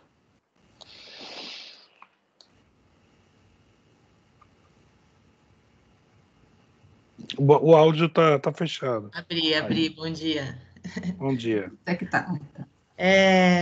Flávio, eu ia falar de um pontinho que você acabou trazendo agora aí, em uma das suas últimas falas, né, sobre os nossos irmãos terem tanta excelência quanto a gente, né, seja lá com o que for que eles possam fazer. Eu tô aí na roda viva do mundo corporativo, né, eu coordeno uma área de 20 pessoas, né, e uma coisa que eu percebo é que, assim, você falou bastante disso, né, as pessoas, o mundo, sei lá, entendem sempre que o líder é o cara que vai responder, né? Ele que é o responsável por estar à frente, por tomar conta das coisas. Sei lá, alguma coisa saiu um pouquinho, né, da linha reta, foi para a esquerda ou para a direita, nossa, você não estava por perto para entender o que aconteceu, né? Então, de fato, tem uma cobrança muito grande ali em cima dos líderes, né? E alguns dos conceitos que você trouxe, eu ouço muito lá com relação a, por exemplo, ser líder coach, né? Tem agora um novo conceito aí de ser líder coach, né? Que é um pouco essa coisa de fazer as perguntas abertas para levar as pessoas à reflexão, né? Lá no mundo corporativo a gente chama de empoderar as pessoas, né? Mas, de fato, é muito isso, né? A gente ter respeito pelo próximo, entender que ele é tão capaz quanto a gente, e nós podemos apoiar cada pessoa que tem essa relação com a gente a, de fato, se expandir, né? Não preciso ser eu a cabeça do dia a dia de alguém, né? Até em casa, às vezes, né? Eu falo aqui com o marido, falo, marido, isso aí toca você, né? A gente tem isso em casa também, né? Mas agora uma coisa bastante importante que você falou, assim, eu acho que além disso, né, de ter essa cobrança em cima do líder, você é o cabeça, você que toca, você que responde, você que tem que falar mais, que eu já não acho que combina, né, e você veio trazendo aí várias reflexões sobre isso. No meu caso, eu sinto que tem muito também, quando eu acabo reagindo, né, você falou em reação, quando eu acabo reagindo a algo que eu recebo, de fato, às vezes eu não tinha percebido algo que você falou, né? Que a gente devolve o que a gente, o que veio para a gente, né? E não o que de fato a gente parou, pensou, refletiu. Então, você me trouxe à tona aí um ponto que vira e mexe, eu me pego pensando, eu falo, gente, como que eu não consegui, né, nesse momento aqui, ter essa sanidade de não ter o ímpeto, né? De na lata já responder e eu ter que decidir, isso traz um peso imenso para a nossa vida, né? Imenso, assim. Tem dia que eu acabo o dia, eu tô esgotada, né? Porque tô eu ali tentando, né, meio que inconscientemente reagindo, né? Reagindo ao que eu recebi. Então, acho que de tudo que você trouxe, esse foi um ponto aí que com certeza, até no dia a dia, lá no corporativo, deve me ajudar muito, porque eu não consegui entender isso, né? Então, queria aí agradecer, acho que para mim foi de... Tudo que você falou foi de... Vai me ajudar, acho que na vida como um todo, assim. Muito interessante mesmo. E obrigada, viu? Foi ótimo. Legal. Você me fez pensar numa situação que eu vivo todos os dias, que é o senhor meu marido. Não sei quantos de vocês o conhecem, mas ele é uma pessoa que fala devagar. Eu não falo devagar. Eu e o Gustavo, a gente sofre com o Samuel, né, Gustavo? Porque Opa, não me comprometa, não me comprometa. Não, eu tô lembrando da gente naquele retiro do pastor. Nós fizemos um exercício muito legal, que é sobre os temperamentos, né? Não sei se vocês já ouviram falar daquela sopa de letrinhas do ESTJ, do INFT, enfim. Mas é uma avaliação, né, da pessoa e o temperamento dela. E é muito engraçado que a equipe do pastoreio é quase toda da mesma coisa, e que eu me incluo, porque eu também sou ESTJ. E aí, eu, Gustavo, a Sônia, a Joyce, todo mundo é do mesmo jeito. O Tom é diferente e o Samuel é diferente. E é muito engraçado, porque nas reuniões da equipe, a gente vê de uma forma gritante essa diferença, porque os ESTJs, assim como eu e o Gustavo, a gente fica com ciricutico. A gente fica agoniado para terminar a frase do Samuel. E, então é um aprendizado, já 25 anos de casada, 28 de relacionamento, que eu estou aprendendo a não completar as frases do Samuel, a deixar o ritmo dele, a falar. Mas tem hora que eu falo, você me deixou aqui no meio da frase, e você está pensando outra coisa, e você não termina aí, por favor. Você me fez lembrar dessa situação, porque nós somos muito diferentes, eu e ele, né? Nisso daí a gente é muito diferente. A gente partilha valores e princípios todos, né? Mas no jeito de ser, nós somos muito diferentes. E é muito engraçado a necessidade da gente aprender a respeitar essa diferença do outro e entender que isso é uma qualidade do outro e não um defeito. Entender que a ideia da excelência, né? Que aquilo é o melhor que a pessoa pode oferecer. Isso é um desafio para a gente, bem legal. Michele. Eu vou comentar aqui um pouquinho da minha experiência. Você estava falando sobre a técnica de fazer perguntas. E a Janaína falou sobre o coach. A gente hoje tem o coach cristão. Óbvio que ainda tem muita resistência no nosso meio, porque a palavra coach ela foi aí trazida de uma conotação negativa, né, no nosso dia a dia. Mas existe uma técnica que chama coach cristão, que ela une as duas coisas e ela é justamente baseada nessa parte de perguntas. Então, eu estou aprendendo sobre isso com um professor meu do seminário. E aí, uma das coisas que a gente começou a fazer é o processo de discipulado. E aí, é uma outra parte que eu quero compartilhar, né? Porque nesse processo de discipulado, justamente uma das técnicas que ele tentou ensinar para ajudar a gente a caminhar com as pessoas sem ter esse julgamento, mas levá-las à reflexão, é justamente as perguntas que você falou. E aí aconteceu uma coisa curiosa que vocês estavam comentando e que eu compartilhei com o professor na aula. Eu falei assim, professor, mas eu estou discipulando 2 pessoas e uma...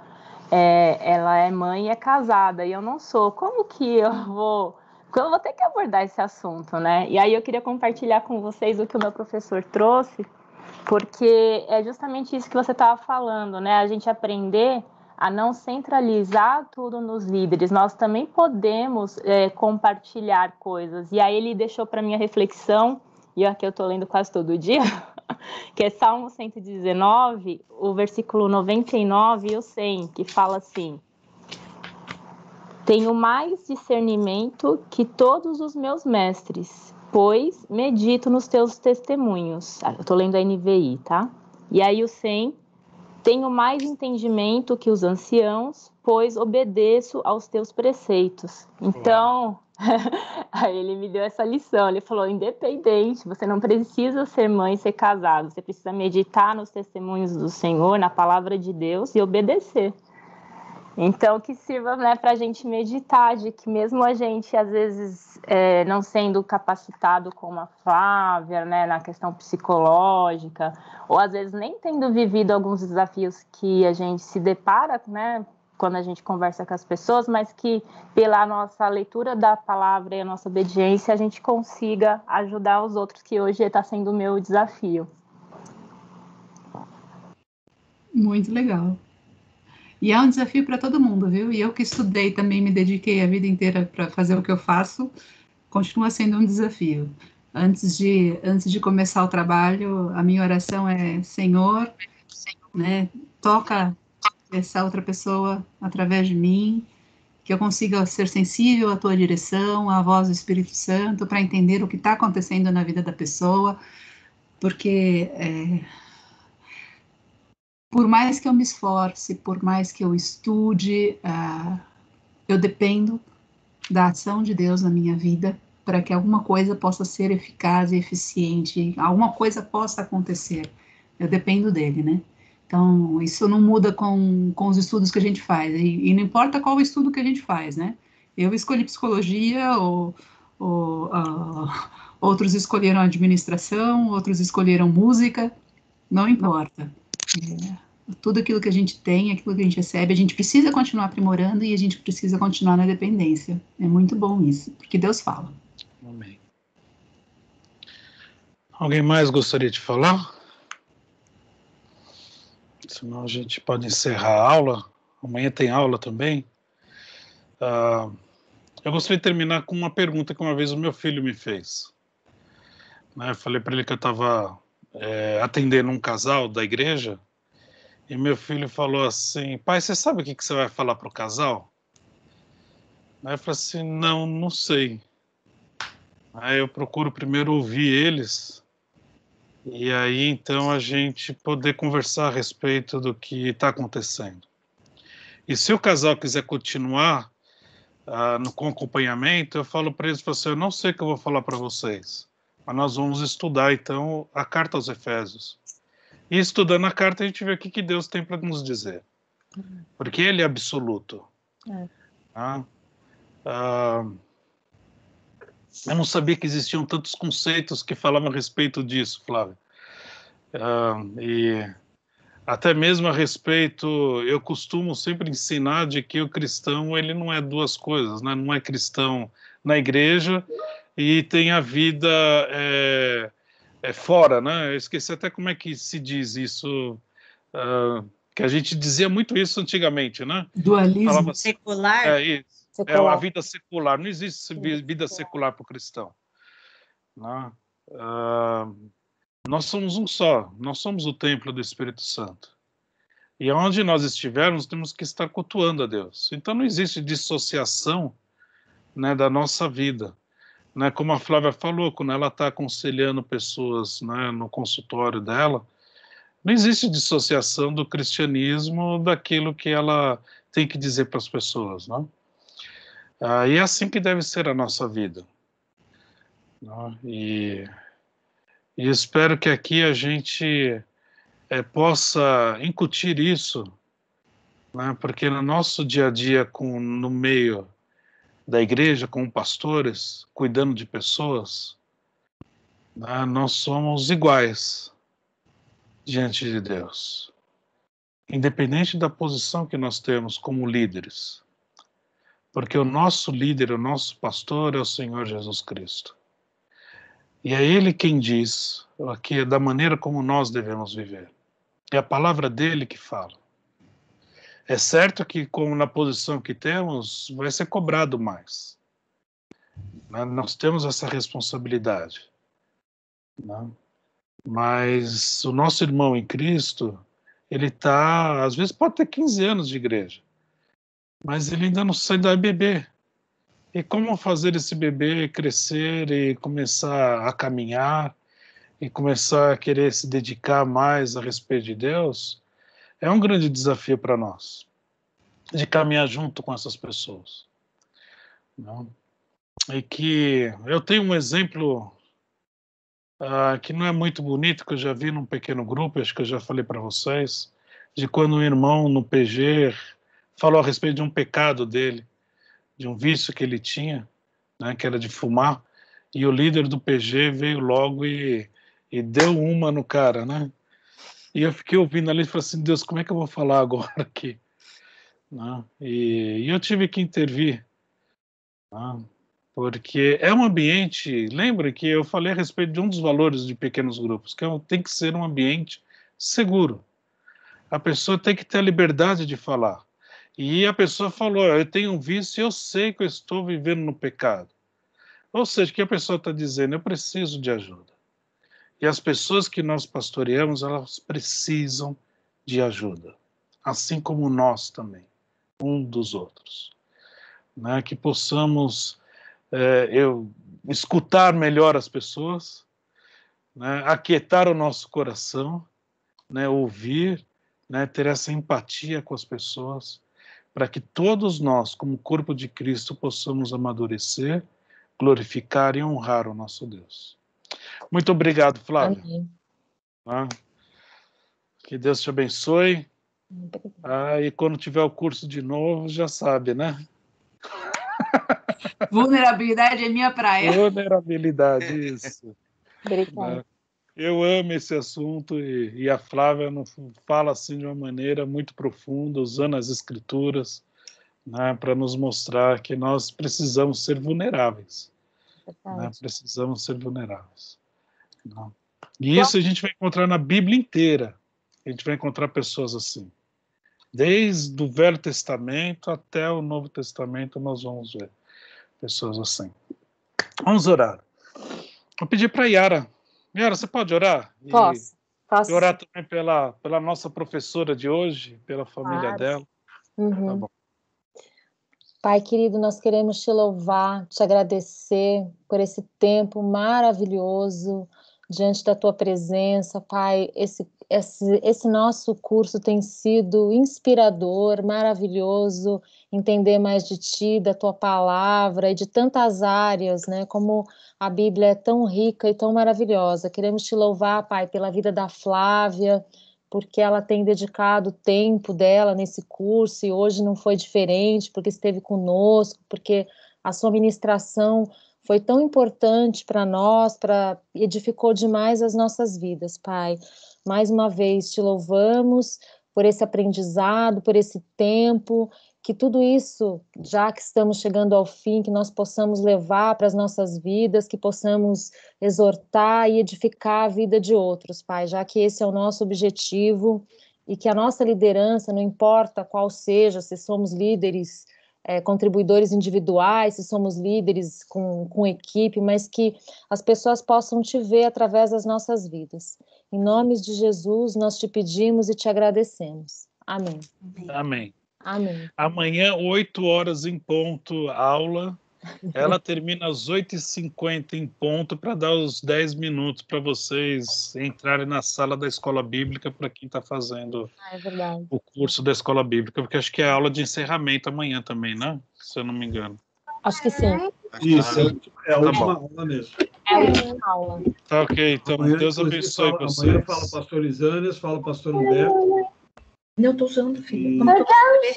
Mais o Cláudio e mais o Jackson para o encerramento, tá? É. Uau, tudo isso.